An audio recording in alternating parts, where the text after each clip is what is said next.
Hello, good evening. Welcome everybody to the Murdoch Mind, Body, and Spirit series. I'm Gina Murdoch. It's great to see so many of you here. I love the front row. Woo! We are so honored, my husband Jerry and I, to present this series at the Aspen Institute, and we're so happy to see a full house once again for this series, connecting mind, body, and spirit. This is really the part of the founding principles of the Aspen Institute. We have an incredible speaker here tonight, and we're very, very excited about hearing from Dr. Neal Barnard. If you weren't here for that talk, you can just exit. No, I'm kidding. Let's all take a collective deep breath here. It's the Aspen summer season, and I know there's quite a bit of frenetic energy. So let's just close our eyes, take a few deep breaths, and really connect into this space so we can be present for this talk here today. So just breathing in and out through the nose. Go ahead and close your eyes. I won't go away. I know, I saw you. Just take a couple deep breaths. So we talk a lot about the mind, the body, and the spirit, and a lot of that is just about mindfulness, about being present in the moment. And here we are already in August 5th, 2015, and for some of us, we wonder how we got there. So just take a couple deep breaths and just reflecting on all the amazing things that you've seen in this space in the Aspen Institute. I personally would like to thank Crystal Logan for helping us put this series together and the staff at the Aspen Institute.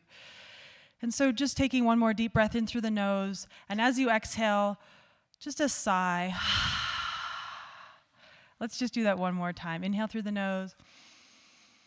Oh, that feels good. We're going to talk about foods for protecting the body and mind tonight with Dr. Neal Barnard. And I'm just going to tell you just a little bit about him, and you can read more in the program book. Neal Barnard is an adjunct associate professor of medicine at George Washington University School of Medicine and Health and Sciences in Washington, D.C., president of the Physicians Committee for Responsible Medicine.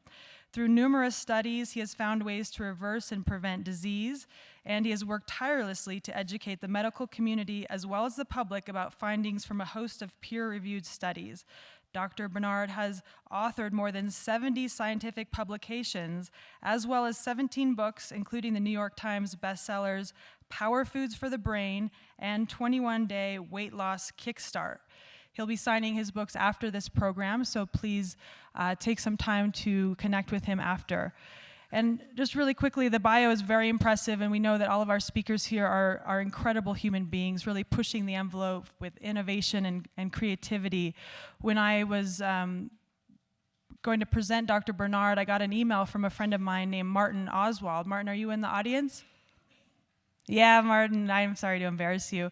But what's so wonderful is Martin is a local chef, and what he's done is he was inspired by Dr. Barnard, and I think you guys have connected, and he went ahead and did an experiment at Grand Valley Hospital in Rifle and used the diet that Dr. Barnard talks about with, 50 different patients that were pre-diabetes, and through the diet, all of them, every single one of them, became clear of the diabetes, and their cholesterol was lowered. Some of them cleared up acne. They got happier. They looked better.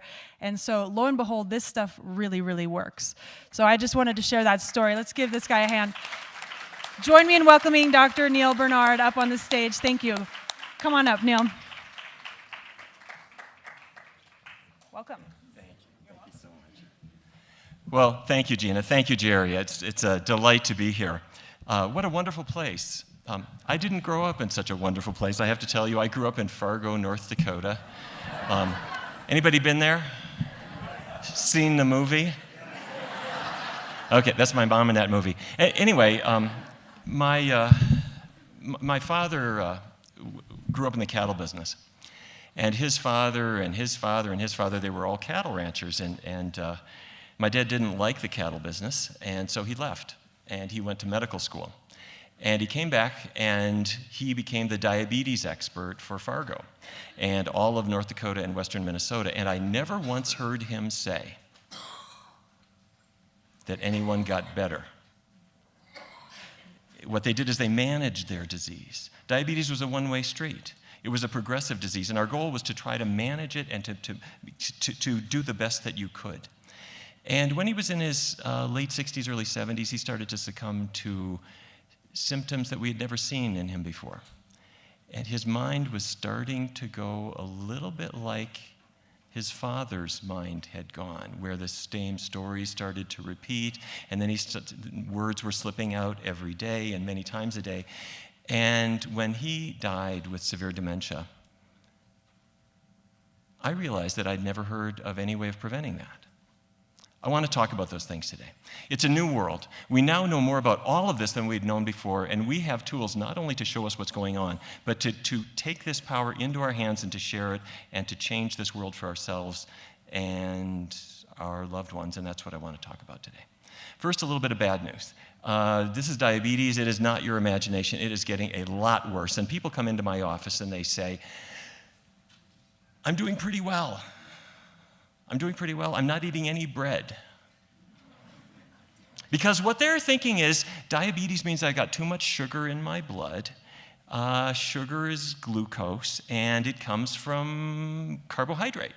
So the idea is don't eat any bread, don't eat any potatoes, don't eat sweet potatoes, don't eat cookies, don't eat cakes, don't eat rice, because those are carbohydrates. Well, if you look around the world a little bit, Jerry and I were talking about this earlier, take a look at Japan.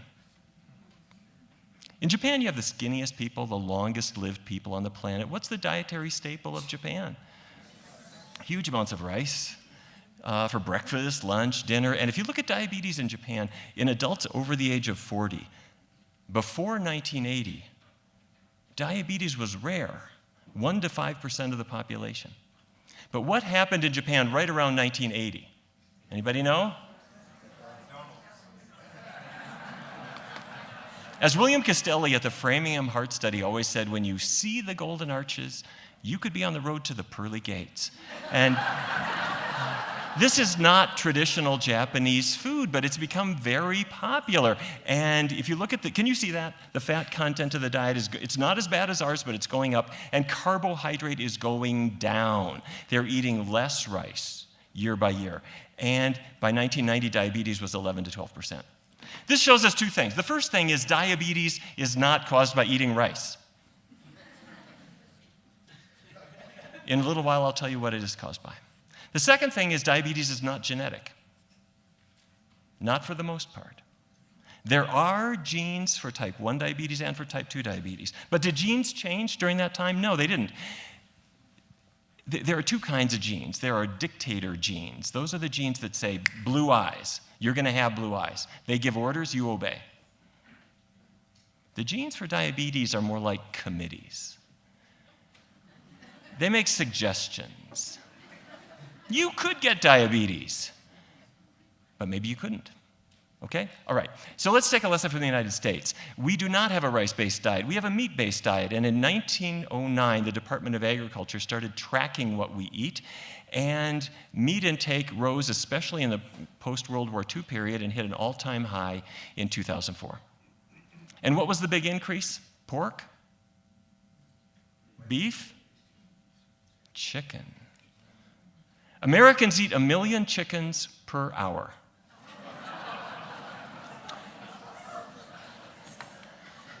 Let me say a special word of condemnation for cheese. Back in 1909, when the government started tracking, cheese was a European thing. We don't eat cheese in North Dakota.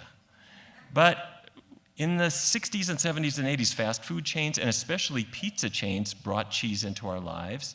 You know, pizza is a delivery vehicle for cheese. And as of 2012, your average American was eating 30 pounds more than we were a century earlier. That would be okay, except it's 70% fat. Mostly saturated fat. That's bad fat. It's got a lot of cholesterol. It's got a lot of sodium. If it were any worse, it would be Vaseline. And we're eating huge amounts of this stuff, enormous quantities. Sugar, when Americans were gaining weight in the 1980s, 1990s, 2000, what we saw was different kinds of sugar were moving in different directions. The blue line is table sugar. The green line, high fructose corn syrup. Put it all together, you get the red line. We're eating more sugar. Okay, so more meat, more cheese, more sugar. Why do we have an obesity epidemic? I don't know. We're not exercising enough, right? No, that has nothing to do with it. It's all on the input side of the equation. And the reason this is important is if we're wagging a finger at our kids saying, you just need to stop reading, get off your iPad and start exercising, you cannot exercise that off. Exercise is great. But the reason for obesity and the reason for the diabetes epidemic and other things I'm going to talk to you about is because we are eating in a way that human beings never ate in the history of this planet. Now, here's diabetes from 20 years ago, 1994. There is North Dakota right up there. Less than 4% of the population had diabetes. Here we are in disgrace in Louisiana and Mississippi, more than 6%. But as our diet was changing, the map started changing. Here's 95 and 96 and 97 and 98 and 99, 2000, 2001. Diabetes doesn't wait. If you change your diet, it comes roaring in. Now, I'm going to change the color scheme because I want to zero in on certain counties. But the map is getting worse, and Colorado, better than everybody, but even in Colorado, things are starting to get worse. Okay, so who does better? Researchers for a long time have studied Seventh-day Adventists, and when I started my research career, I couldn't figure out why are you putting Adventists under the microscope? Well, I soon learned that Seventh-day Adventists, by their teachings, are supposed to avoid tobacco and alcohol and caffeine and meat. And almost all Adventists are good at the first three. But some eat meat, some don't. They're non-smokers, non-drinkers. And in 2009, the American Diabetes Association published these data. What they were looking at was BMI. Are you familiar with BMI? Body mass index. It's your weight, but it's adjusted for how tall you are, and ideally below 25. They looked at not quite 61,000 people, and they separated them based on the diet that they habitually followed. And the red bar on the left is what they called non-vegetarians or meat eaters. And they were not below 25, they were at about 28.8. And the next group was semi-vegetarians, meat less than once a week, a little skinnier. The third group, pesco-vegetarians, pesco meaning, okay, no meat except fish, a little thinner. Then lacto-ovo-vegetarians, lacto meaning, okay, dairy products, ovo, eggs, okay, no meat but dairy and eggs. And what's that blue line out on the right? I have to tell my patients that a vegan is not a person from the planet Vegas. But this is a person who doesn't consume animal products at all. And that's the only group that is smack in the middle of the healthy weight range. But this is not why the American Diabetes Association published these data. They were looking at diabetes. And you see the same gradient. The meat eaters have a lot. The vegans have almost none. So that's very impressive. So my research team thought, okay, let's test that diet. Let's bring in people who never thought about doing anything like this before, and let's see what happens. So we brought in a group of people who were it was postmenopausal women with moderate to severe weight problems. And we did not say to reduce calories or avoid carbs. What we said was no animal products and keep oils low. So don't take that bottle of olive oil and go glug, glug, glug, glug, glug, glug, glug all over your pasta. It's going to be low-fat foods. We asked them not to change their exercise, and it was a 14-week study. So what we asked them to eat from was what we call the power plate. Fruits, grains, vegetables, legumes. Legumes are? Okay, beans, peas, lentils, foods that grow in a pod. So breakfast might be blueberry pancakes, or oatmeal with cinnamon and raisins, or chili with not meat, but with vegetables or beans. And if my linguine arrives, instead of an Alfredo sauce, it might have artichokes and seared oyster mushrooms. This is not a punishing diet. No calorie counting, no carb counting. And at 14 weeks, the average person had lost 13 pounds. Their waist dropped by 2 inches, and their insulin sensitivity improved, which we measure with glucose tolerance testing. So predicated on these results, which we published in the American Journal of Medicine, NIH, I forgot to tell you, we tracked them for 2 more years. And we compared them to a control group following a chicken and fish diet. The control group is the red line. Over the long run, they didn't do so well. The blue line was the vegan group. And because you're not starving, there's no reason to overeat. There's no reason for the weight to come back. And it's a one-way street to a healthier waistline. Okay, so the National Institutes of Health then gave us a grant and said, why don't you test this for type 2 diabetes? So we used a plant-based diet and compared it to a conventional carb-counting, calorie-restricted, conventional diabetes diet. 22-week study, so about 5 months, and a year follow-up. We had 99 people, and what we track is something called hemoglobin A1C. If you have diabetes, you know what I'm talking about. And what A1C is, if I test your blood glucose, it's going up and down minute by minute, but A1C stays pretty stable. And it should be below 7 if you have diabetes. So the red line was the conventional diet. They had a nice drop down to 7.5.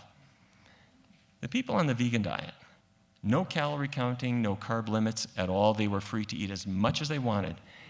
Had this massive drop, just on average, of more than 1.2 absolute percentage points on A1C, which is not only better than any other diet that's ever been tested, but better than any oral diabetes medication that we had available too.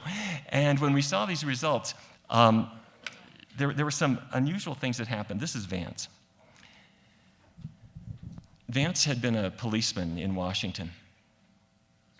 His father was dead by age 30. Vance was diagnosed with diabetes at 31, came in to see us in his late 30s, and he was randomly assigned to the vegan group. And after about 3 weeks, he said, this is the easiest diet I ever did. You don't tell me to count anything. You don't tell me to not eat stuff. I can eat as much as I want. I just got to learn different kinds of foods, but he said it was easy. Lost about 60 pounds over the course of a year. His diabetes medications were discontinued. And his hemoglobin A1C was not below 7 to start. It was 9.5, which is terrible. It dropped to 5.3, which is normal.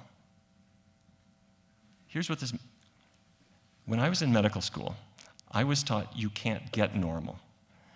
Here was a man in front of me, and his lab tests showed that on no medication at all, he had a hemoglobin A1C of a teenager. The diabetes was no longer. Do I tell him? I had to say, I thought about this for a long period of time. Could I tell him he didn't have diabetes anymore? I have to say, as we've started to see many, many cases of this, we're quite comfortable telling people that their diabetes is gone. That does not mean it could not come back. It's waiting around the corner. If Velveeta comes back into your life, diabetes will find you. Oh, by the way, I was asking his permission to share his experience. He said, make sure you tell everybody that my erectile dysfunction went away too.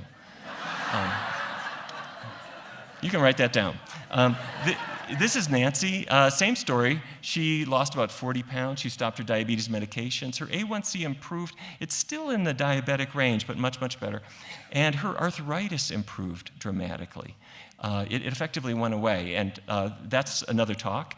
But bottom line, when you're not eating dairy products and dairy protein, the inflammatory processes that are attacking the joints in many cases goes away. And there are other parts of the diet that can cause inflammation too, but this is a biggie, okay? All right, now this is my most important slide. If there are any medical people, I want you to turn on your phone and take a picture of this. This is a muscle cell, and the reason I'm showing you a muscle cell is that's where sugar is going. Some sugar in your blood goes to your brain. Some goes to your liver. Some goes to other parts, but most of it goes to your muscles because it's powering your movements. And so there's the glucose. To get into that cell, it needs a hormone, which is called insulin, and there it is. Insulin is like a key. So here's the insulin. It attaches to that red receptor just like a key in a lock. And once the insulin attaches, it signals those channels to bring in the glucose, and there it is, coming right in. That's what's supposed to happen. But there's a problem here. When I was a kid growing up in North Dakota, I lived in a part of town where some other kids would play this not very nice trick. When nobody was home, they would put chewing gum in your front door lock. And you get home with a perfectly good key that will not open your door anymore. I hope you never lived in a neighborhood like that. So rather than climb in and out your window for the rest of your life, you clean the door lock out, and your key will work again. You don't have chewing gum in your cells. What you have is fat. Chicken fat. cheese fat, beef fat, fryer grease, olive oil, extra virgin olive oil, extra virgin olive oil. There might be a little 1040 motor oil in there for all I know. Anyway, this fat builds up inside the cell and it stops the insulin key from working. Are you with me? The buildup of fat causes insulin resistance. Now, doctors hate words like fat. It's got one syllable, so we are going to call it intramyocellular lipid. This is fat inside the cell. So why did Vance's diabetes go away? Well, think about it. How much fat is there in a low-fat vegan diet? How much animal fat is there? There isn't any. And if I keep the oils low, do you think that fat is going to stay there? It gradually dissipates, the insulin can work again, and so time goes backwards. The cause of his diabetes is starting to go away. And not just for Vance, but for anybody with type 2 diabetes. And by the way, this is not belly fat. You can be skinny. This is fat inside the cell that I can only detect with MR spectroscopy. It's inside the cell, okay? And now I'd like to talk to you about your car insurance.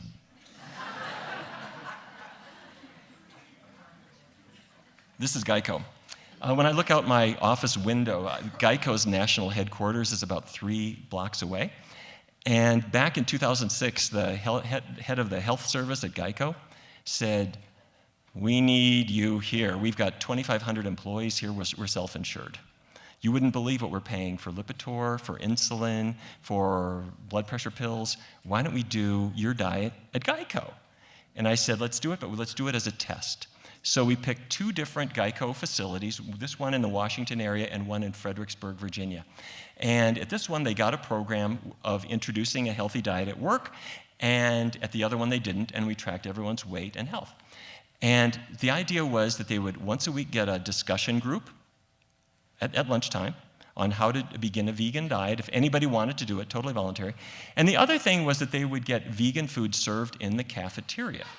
But this was totally new to the cafeteria manager.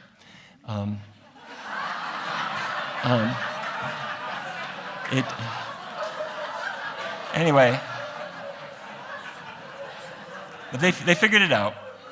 It took a little while, and the people in Fredericksburg didn't lose any weight, but the people in the Washington area, they lost weight very nicely. And so then Geico said, well, that was pretty good. Let's do it in Georgia. Let's do it in San Diego. Let's do it in, we did it in 10 different cities, and exactly the same thing happened. If you had weight to lose, you lost weight. If you had diabetes, you got better. And by now, we just see this all the time. And I have to say, my instructors who were teaching in all these cities were really, really happy, because instead of thinking people are resistant, people love it. It's a fun, cool thing that you can do at work. Except there were 2 participants that my instructors kept complaining about. These were in the Washington area. And every week the instructors would come back and say, Hillary and Bruce, I don't know why they even show up, because they sit in the back of the room and they chatter and talk, and they're paying no attention to what anybody else is saying, and they're just distracting everybody. I wish they wouldn't come. And every week I kept hearing about how bad Hillary and Bruce are. And I want to tell you something. You can misjudge people. They were distracting, but what they were actually talking about was the foods they were going to pick up at the store on the way home, how they would convince her father to go vegan with them, how they would have a vegan Thanksgiving for all their friends, and a year later they sent me this picture. Hillary's lost 85 pounds. Bruce has lost 100 pounds. And the other thing about this, if you have been beaten up by a diet, and by beaten up by a diet, I mean you thought it was going to work, and it was hard for you, and somehow you're not getting the results that other people were getting, that's not just bad for you physically. That's bad for you psychologically, because it teaches you there's something wrong with you. And I want to tell you something. There is nothing wrong with you. There is a lot wrong with diets that are based on starvation or telling you you can't eat healthy, complex carbs and things like that. And there's a lot of goofy diets out there. But a diet based on healthy vegetables and fruits and whole grains and beans is the fuel your body works on. And that allows you to succeed automatically. And that heals you physically. But it also allows you to repair some of the damage that happens to us in years of commercial diet, goofy nonsense that we've had to live with, okay? All right, so this is a man named Jean Remy. He lived in Canada. Sent me these pictures because he was at 320 pounds. His doctor said, you've got prediabetes. And his wife heard about the program that we were doing, gave him a book. By the time he got to chapter 4, he'd lost 160 pounds. And like Hillary and Bruce, he discovered he liked exercising now. He got energy. This is Gina, same story. She needed to lose not as much weight, but wanted to lose it not by starving, but just making qualitative shifts. She gets her waistline back and her health back, and this is what works. Okay, at the same time as we were doing this work on diabetes, some researchers elsewhere started to discover a parallel track that led to the health of the brain. And if it's all right with you, I'd like to pursue that a little bit. First of all, the bad news, Alzheimer's is getting much more common. This is not just because the baby boomers are aging, that's part of it. The disease is more common, not just here, but in other countries. And it starts out as a lapse. What was the name of that movie? If this happens once in a while, that's normal. That's sleep deprivation. But if it's every day, it's mild cognitive impairment. And if you're having trouble learning and remembering and reasoning and visual spatial ability, you can't get a map straight anymore. Language and personality start to go. This is what starts to lead us down to a diagnosis of Alzheimer's. Now you're going to say, I don't want that. That is like the last disease that I want to even think about getting. Because when you get Alzheimer's, you lose everything. Everything. Your doctor will say to you, I'm sorry. It's genetic. There's a gene. It's called the ApoE epsilon 4 allele. If you got it from one parent, you've got 3 times the risk. If both parents gave it to you, you've got 10 to 15 times the risk. Get new parents. I don't think so. Let me show you how the brain, what's going on in the brain. This red crescent, that's the hippocampus. That's Latin for seahorse. This will be on the test. Some anatomist 2,000 years ago thought that looked like a seahorse. Anyway, it's the hippocampus. The hippocampus has the job of deciding what's worth remembering. So the waiter comes up to your restaurant table and says, hi, my name is Kelly. I'll be your waiter tonight. And the hippocampus goes, I don't think so. But things that need to be remembered go up to the cerebral hemispheres, and you don't get a new cell for every new fact. What you get is new connections and stronger connections between cells. But if you look into the cerebral hemispheres, you discover that these cells, these normal brain cells, are squishing out protein strands. And these protein strands will get into sort of balls of yarn, or little meatballs that we call beta amyloid plaques. And that doesn't look so good. It's sort of like one of those old-fashioned sausage makers cranking out the strands of protein, and then they collect in these meatballs in the brain. It's a hallmark of Alzheimer's disease. Well, anybody know what this is? That is Chicago. 1993, the Chicago Health and Aging Project got started. And what they did is they interviewed thousands of people. All they asked them is, what did you have for breakfast? What did you have for lunch? What did you have for dinner? And they then carefully tracked those people over years and to see if there was anything that linked to brain health. And the first thing that they keyed in on was something I knew about. When I was a kid growing up in Fargo, my mother had 5 kids. And bacon would waft its smell up to our bedroom, and we'd all run downstairs, and my mother was taking the bacon strips out of the frying pan and putting them on a paper towel to cool down. And when the pan had no more bacon in it, she had that bacon hot grease in the pan, and you don't want to throw that away. That's good bacon grease. So she would carefully pour it into a jar to save it. Did your mom do this? That jar did not go in the refrigerator. It just went on the shelf because she knew that when bacon grease cools down, what happens to it? It solidifies, and that is a sign that it's really high in saturated fat, bad fat. And the number one source of saturated fat is dairy products, but it's also in meat. okay? So in Chicago, some people don't eat very much of it, and some people eat a lot of it, and we're going to separate those two groups. So the researchers tried to compare the low saturated fat group to the high saturated fat group, and I want to show you the numbers. That's the low group, that's a high group. So the people who are eating the most saturated fat, most dairy, most bacon, had 3.5 times the risk of Alzheimer's compared to the other people. Where is it coming from? 2 eggs, 3 grams of saturated fat, 1 strip of bacon, another gram. Do you know anyone who has 1 strip of bacon? Chicken thigh, even without the skin, 4.5 grams. Glass of whole milk, another 4.5 grams. Pizza for 1, 12 grams. Do you know people who eat these foods? People are eating these foods everywhere. And you just add that up, and you're automatically in the high-risk group. Okay. Researchers in Finland said, what if we don't look at Alzheimer's? What if we just look at mild cognitive impairment, that situation where you're having a lot of mental lapses later in life, but you don't have Alzheimer's? You're still driving, you're still managing. They took a little bit more than 1,000 adults. They tracked their diet at age 50, and then they watched them for the next 21 years. And some of them ate relatively little saturated fat, some ate more, and it wasn't just Alzheimer's. Exactly the same thing with the mental lapses that hit us as we're older. The fattier your diet, the more likely you are to have brain problems. Well, what about that gene? That ApoE epsilon 4 allele. Well, they redid the data looking only at those people. And here we are. Some people had relatively low fat, some high fat, and here's the numbers. Just so that you understand, these are all people at genetic risk.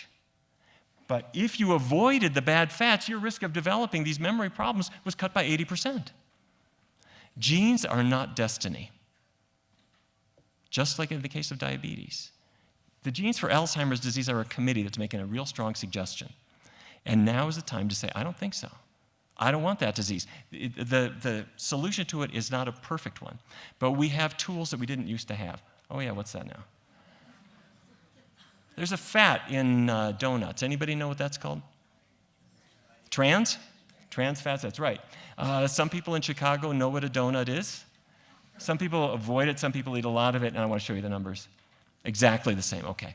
So all we're doing is we're adding up the tools. If I'm avoiding the saturated fat, if I'm avoiding the trans fats, I've cut my risk dramatically. Are you with me? Okay, now we're just getting started. But why would this be? Researchers at Kaiser Permanente said maybe it's cholesterol. Bad fats raised cholesterol. So they brought in 10,000, not quite 10,000 people, and some of them had a lower cholesterol, a little higher, and a little higher cholesterol. And then they looked at their likelihood of getting Alzheimer's. The higher you up here, that's the more Alzheimer's. You see the obvious pattern. If you have a low cholesterol level, your Alzheimer's risk is relatively low. If you maintain a high cholesterol, your Alzheimer's risk is high. But these cholesterol tests were done when they were 40 years of age, dictating their Alzheimer's risk 3 decades later. Never too early to change, okay? So what else is lurking in those plaques? There's the protein, there's cholesterol, there also are iron and copper. I don't know if that surprises you. If your cast iron pan rusted, if your copper penny oxidizes, well, the same thing happens to iron and copper in your body. We eat iron in meat and a number of foods. Copper is in many foods. It oxidizes in your body. As it oxidizes, it releases free radicals. You know about free radicals. These are the sparks that are attacking your skin, and they're attacking your brain. They're destroying the connections between cells. So cast iron pans, copper pipes, meat, liver, probably the worst of all. Multiple vitamins. The vitamins are fine, but they put iron and copper in that you don't need. Now this one, Centrum Silver, says, we know you don't need iron anymore. You're getting plenty from foods. They'll take it out, but they're still loading you up with copper. They're 20 years behind the science. You should be taking a vitamin B12 supplement. That's good. But if you're taking a multiple vitamin, get one that's called vitamins only. No, without the iron and without the copper, you don't need it. You're getting those from foods, okay? All right.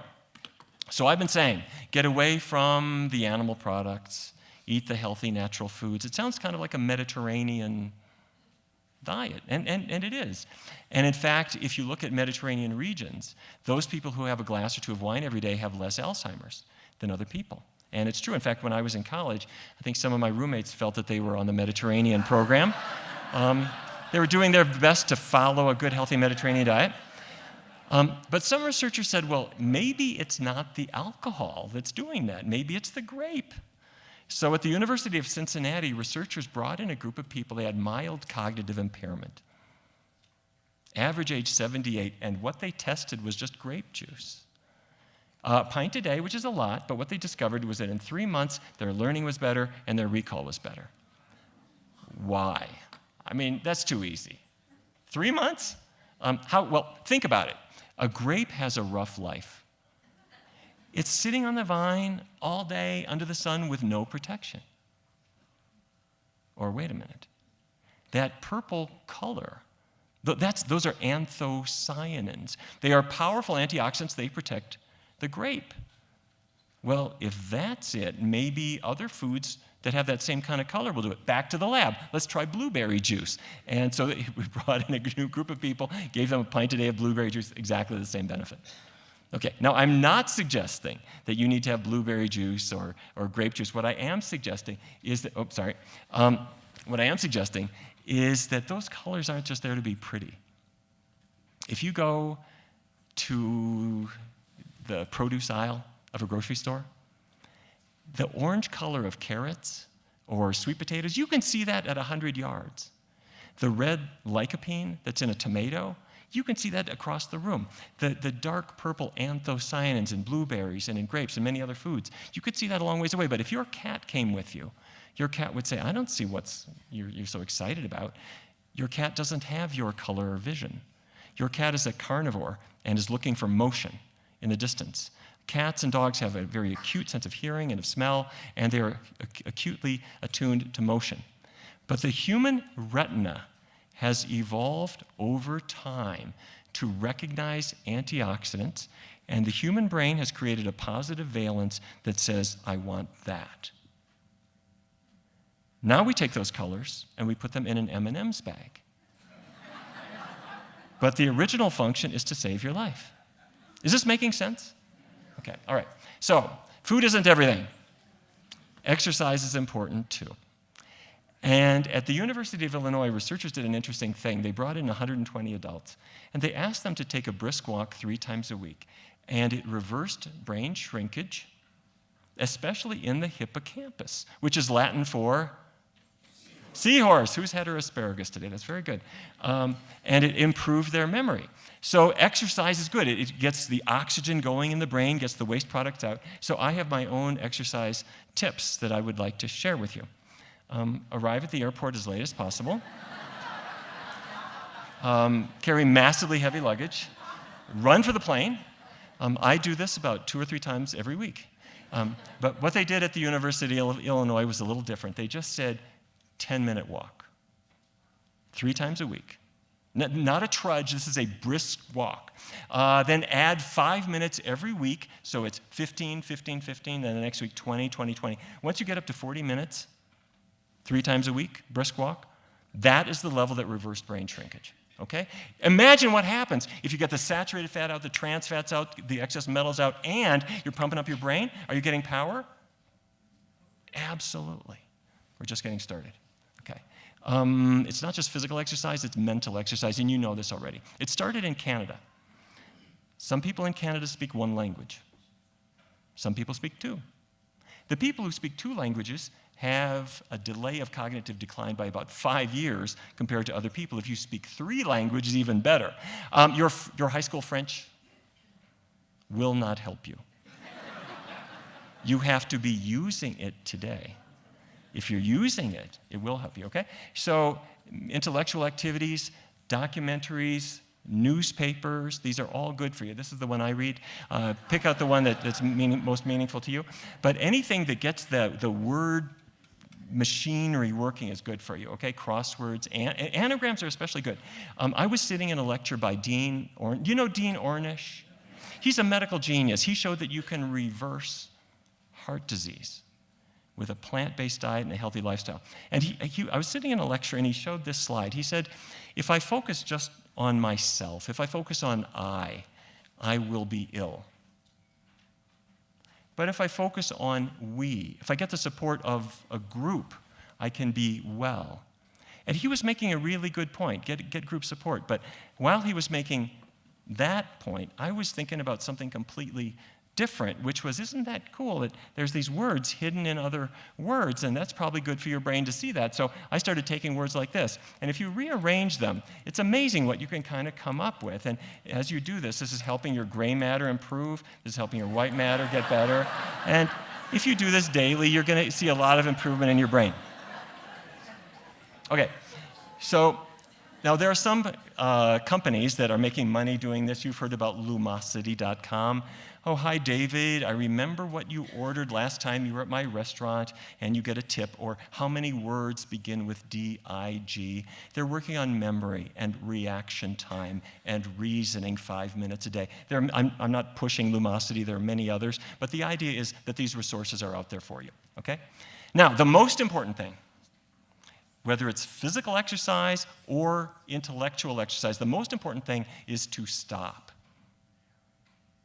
You must stop. You have to go to sleep. Because the first part of the night, when you're asleep, your brain is engaged in what's called slow wave sleep. It's integrating words and facts and experiences. It's like all of the memories and things that came in during the day are a jumble of file folders. You got to stop so they can be filed away. The second half of the night is REM sleep, rapid eye movement. Your brain is sorting out physical skills like a musical instrument or riding a bike or playing tennis, and emotions in dream. If you're up all night, and if you're night after night just not sleeping well, your memory will be poor and your emotional control will be poor. So there's a physiological substrate. At night, your amyloid, that sausage maker, turns off. It stops cranking out so much amyloid protein. But that only turns off if you go to sleep. Okay? So this is my most important medical device. I don't care how good your book is, 10 o'clock, close it, turn off the light, go to sleep. If you're having problems sleeping, I have a regimen that I use for people that's very, very easy to do, and it's in my book, Power Foods for the Brain, or we can talk about it in the Q&A.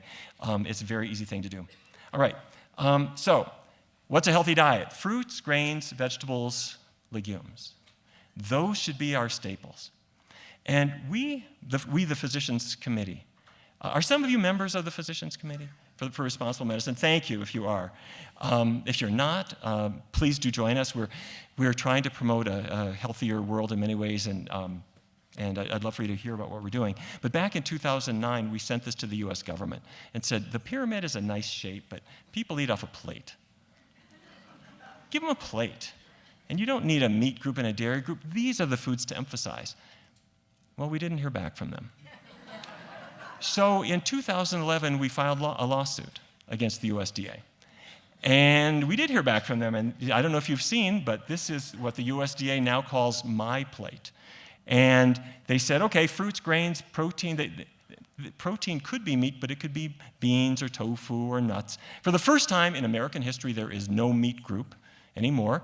The dairy group now includes soy milk. It's not perfect, but we're going in the right direction. I'm not taking any credit for this change. It could be a coincidence, but we're making progress.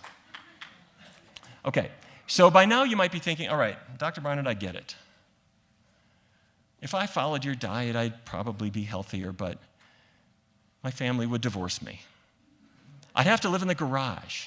All the pleasures of life will be gone. How am I going to do this? Well, I want to show you how we do this in research studies. We've done this with hundreds of people, and I have never seen anyone unable to do it. I want to walk you through it. 2 steps. Step 1, check out the possibilities. For the first week, we're not going to eliminate any foods.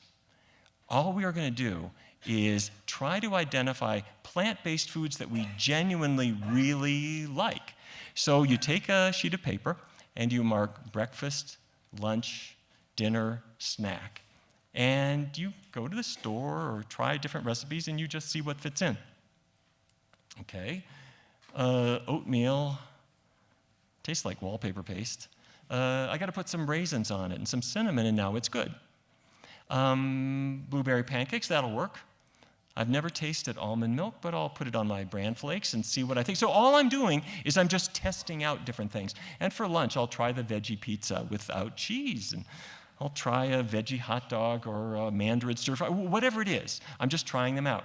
And I'm going to an Italian restaurant where I'll check out the salads and the pasta fagioli or the angel hair pasta with an arrabbiata sauce. Or Mexican, I'll try the veggie fajitas or bean burritos. At Chinese, I might try the rice and tofu and vegetable dishes.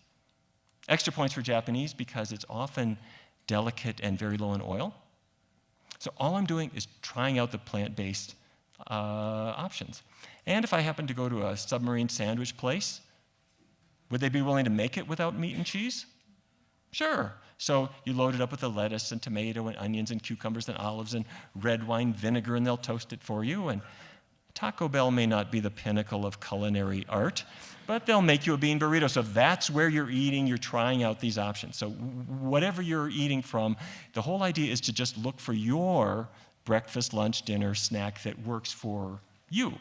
And then once you've found them, then step 2 is to mark out just 21 days, not 22, not 28, just 21 on your calendar and do it all vegan all the time for 3 weeks just as a test. I can do that. Okay, easy. At the end of that time, 2 things will have happened. The first is you're healthier. Physically, you are healthier. Your blood sugar is coming down, you're losing weight, your digestion has finally sorted itself out. But the other thing is your tastes are starting to change in ways you didn't expect. And if that sounds strange, let me ask this group. How many of you ever switched from whole milk to non-fat milk or skim milk? Can I see hands? How many? Oh, okay. When you did, what was the skim milk like at the beginning? Watery? It's kind of blue, too. It doesn't look right. How many of you got used to that? How many got used to the lighter taste? Did you ever go back and taste whole milk again? What was that like? Too thick? Kind of like cream? Like, wait a minute. For your whole life, it was fine. But if you're not tasting it for about a 3-week period, your taste buds physically change and they prefer the lighter taste. So if you start a low-fat plant-based diet, for the first week it will seem light. You're going to think to yourself, do I have to acquire a taste for folk music now? Break out the tie-dye, I'm doing a vegan diet. Well, the second week it starts to make sense. And by the 3rd week, you've heard that Serena Williams is doing this, and Bill Clinton, I think, and Ellen DeGeneres, and I think Al Gore started doing it. And a lot of people are doing this, and there are like 10,000 books, and there are a million websites and DVDs and programs, and a lot of fun products at the store. So it becomes cool, and you discover that all of your friends have adopted you as the nutrition authority. And after about 4 weeks, if you go back and you have a double bacon cheeseburger, what do you discover? It's not the joyful experience that you remembered. But it's like being a smoker. If you smoke every other day, you never forget it. But if you've gone without for about 3 weeks, you got power. So that's why we do it this way. If you want transition foods like the veggie burger instead of the meat burger, or instead of Jimmy Dean, there's Gimme Lean, you can do this if you want. So I'm not pushing them, but the meat substitutes are there. We have a free online program called the Kickstart. It's 21 days of menus and recipes and cooking videos. So on day 1, Alicia Silverstone will send you her menus and recipes. I'm not making this up. And a lot of other Hollywood celebrities and athletes will do the same. We've got an app that's also free, 21-day Kickstart. It's all here at pcrm.org. Please sign up. By the way, for those of you who are caregivers, we have it in English, Spanish, Mandarin, and a program for people from the Indian subcontinent. We've had about 450,000 people have used this program, all totally free, no commercial bias whatsoever. And is the world changing? I showed you that meat intake hit an all-time high in 2004, but around 2005, 6, 7, it started to sputter. In 2008, it fell. 2009, it fell. 2010, 2011, it started to fall. And if you do the math, by about 2012, we had dropped about 20 pounds of meat per person per year. If you're an animal person, every 1% drop is 100 million animals who weren't eaten. If you're an environmental person, that's that much feed grain that didn't have to be irrigated. And if you're a cardiologist, that's a whole lot of Lipitor you're not using. So we're not where we need to be, but it is also not your imagination. The world is changing. Things are going in a much better direction. However, I want to tell you something, and this is where I'd like to focus your attention on something where we're facing a serious challenge. Do you remember this? There are a lot of people who are profiting from things that aren't so healthy, and they can say things that sound good in a soundbite, but may not be entirely true. Eat butter, butter's okay. Dairy management, the beef industry, the Atkins, there are a lot of people who are spending a lot of time trying to convince you to eat their products. And their secret weapon is research. Because if I can do a study that says 20% of adolescent girls are low in iron, then I can press release this, and every TV station on the 6 o'clock news will say, a new study shows that women tend to be low in iron, therefore doctors recommend more red meat. Or I can do another study showing that people are low in calcium, so therefore we need cheese and sour cream and milk and dairy products.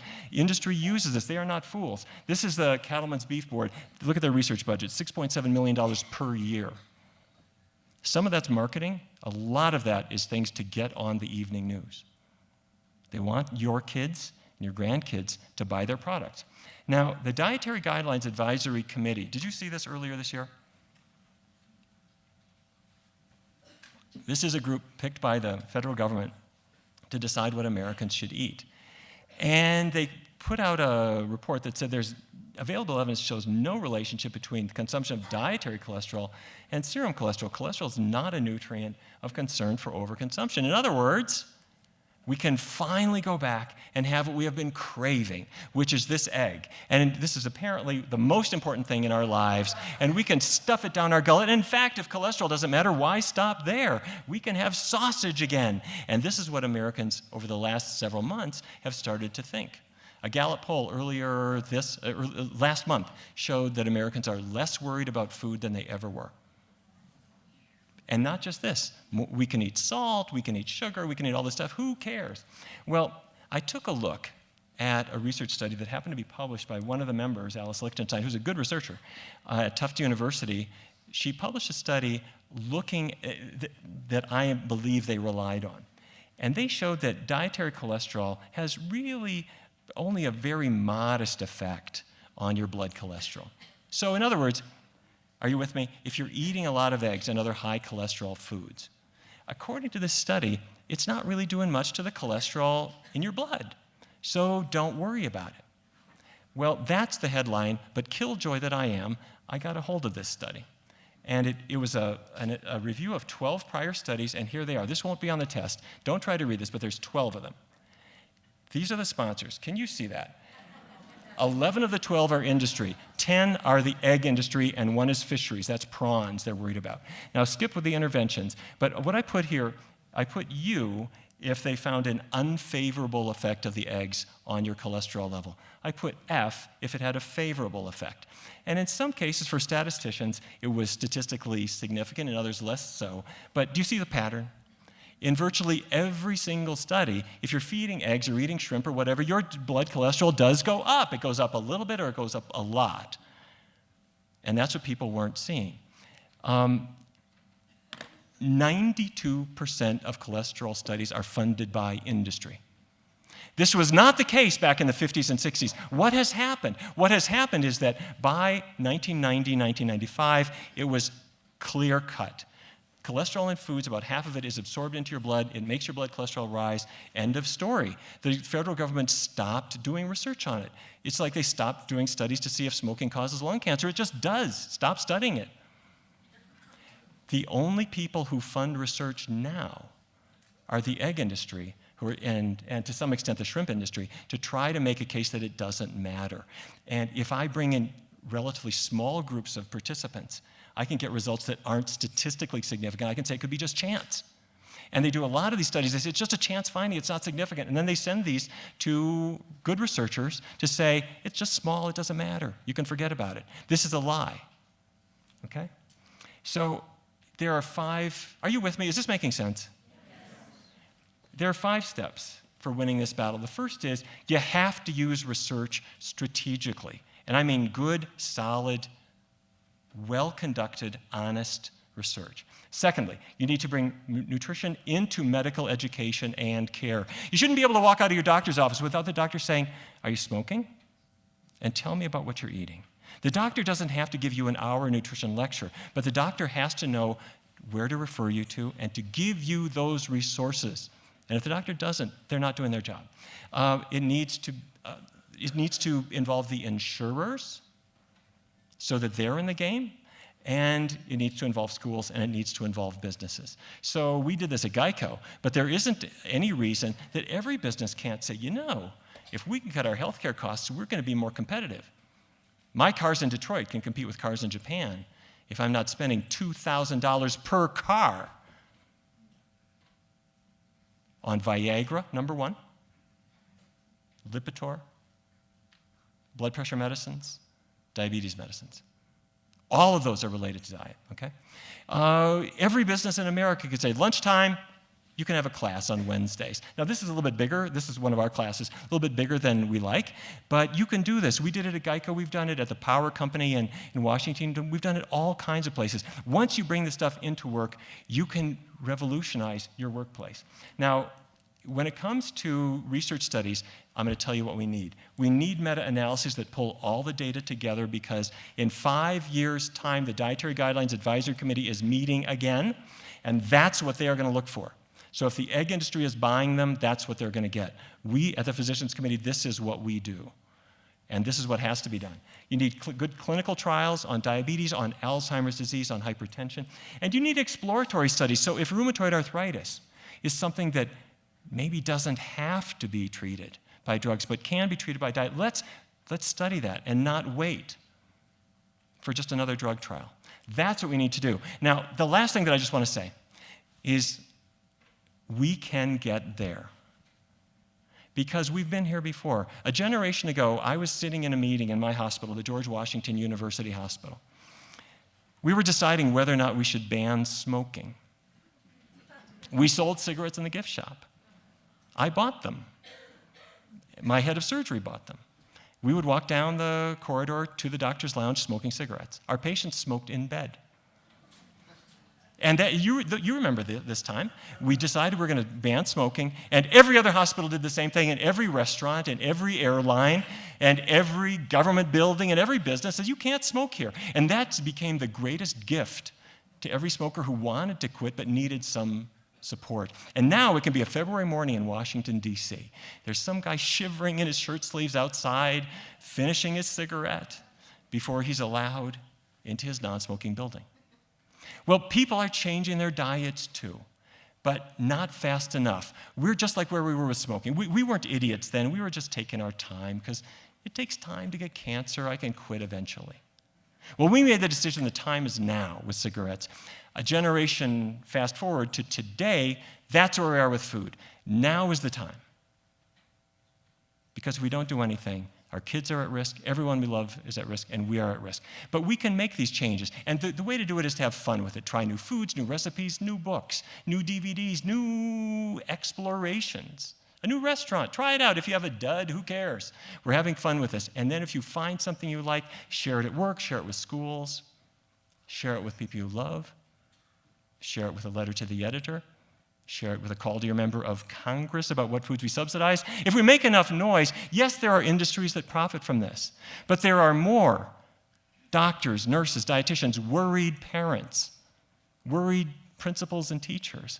Our problem is we're quiet. If we have fun with it, if we explore with it, and if we make some noise, we can revolutionize the health of this country. Thank you very much.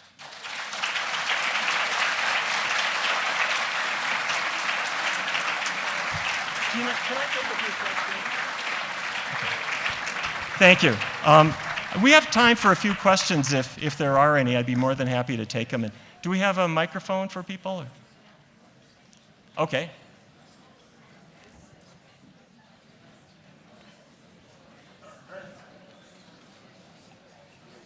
Yes, if you have a question, they'll bring a microphone to you. Yeah, that's fine.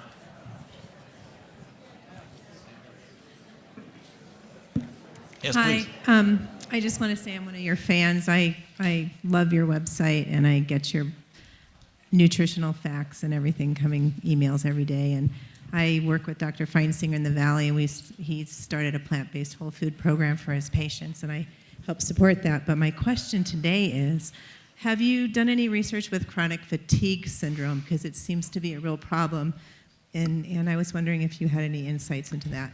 It's a great question. The question is, what about chronic fatigue syndrome? And we see a whole constellation that also includes fibromyalgia and other conditions.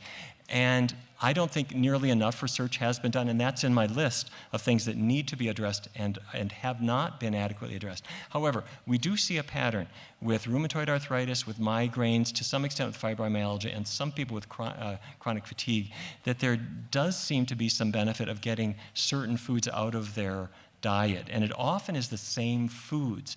It's often the same list of foods. For some people, it's dairy. For some people, it might be gluten. Not everybody is gluten sensitive, but some are. It might be citrus fruits or tomatoes. And we have an organized system for eliminating them to see which are the bad guys and which aren't. But I think a lot more research really should be there, as well as looking at foods that are supportive to help get the body back into balance. So I'm with you 100%. Where's our microphone? Okay, you said you had a tips about how to go to sleep? Yes. Where are you? Oh, there you are. Okay. Very simple. Here's what I do. First of all, we do a little sleep hygiene, which starts with caffeine. If you're a coffee drinker, about a quarter of your morning coffee, the caffeine is still there at midnight. So, like it or not, it makes your sleep light and easy to disrupt. Alcohol will lure you to sleep, but about 4 in the morning, the alcohol molecule transforms into aldehydes that are stimulants, and they cause a certain kind of a wake-up where problems and annoyances hit you at about 4:27 in the morning, and you know exactly what I'm talking about.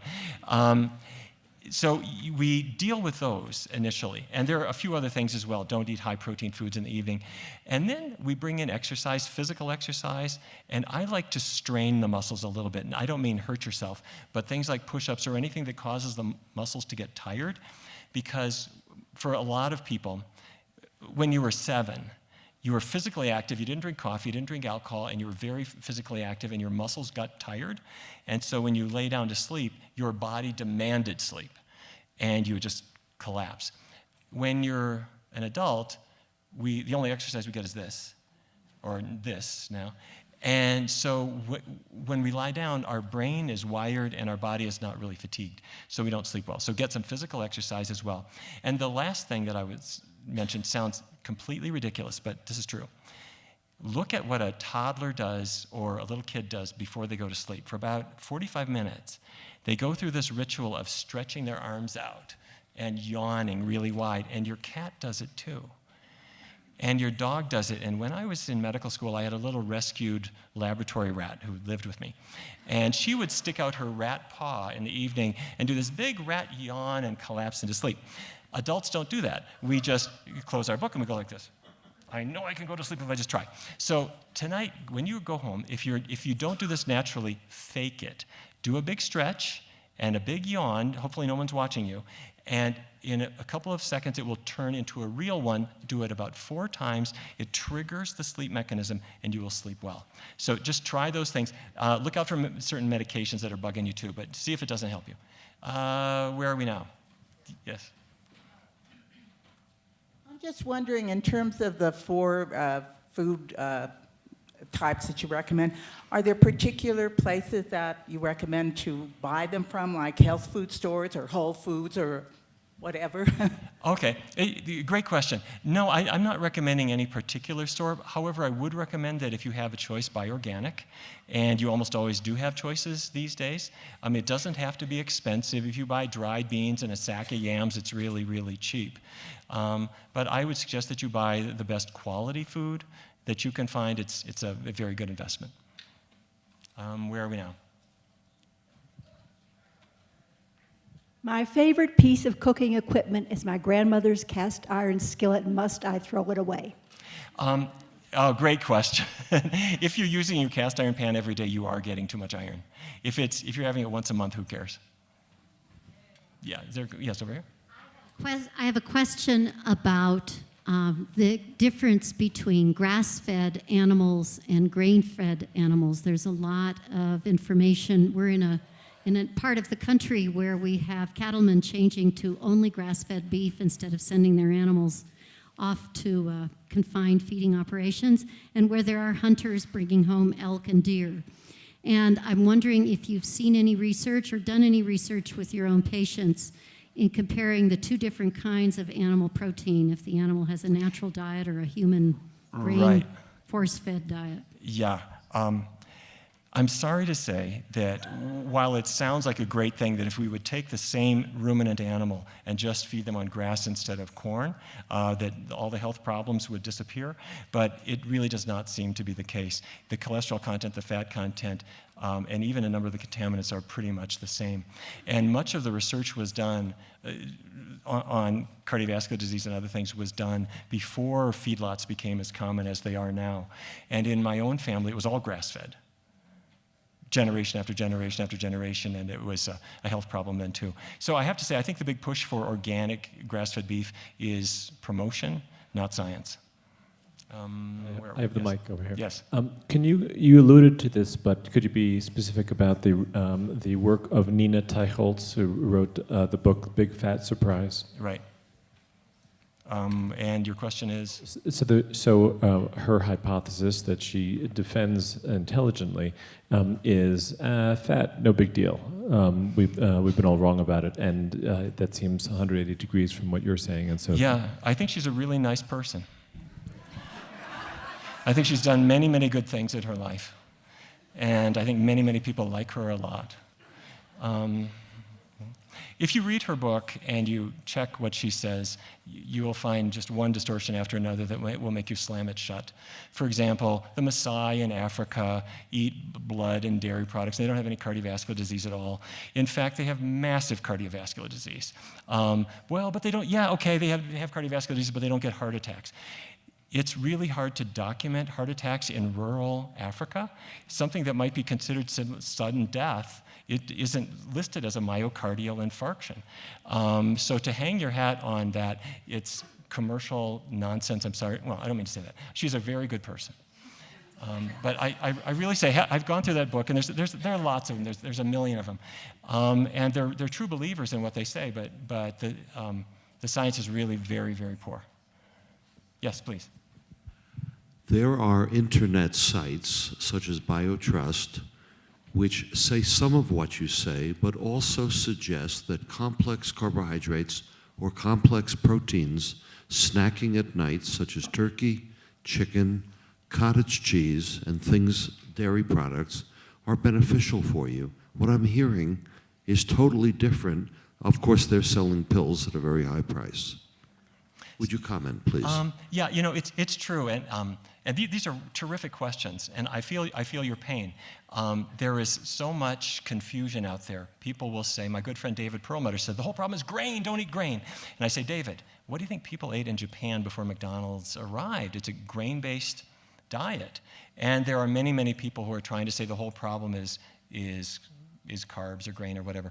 I'm hoping that the information that I presented will intrigue you to see that the healthful foods are these very simple, traditional vegetables, fruits, whole grains, and beans.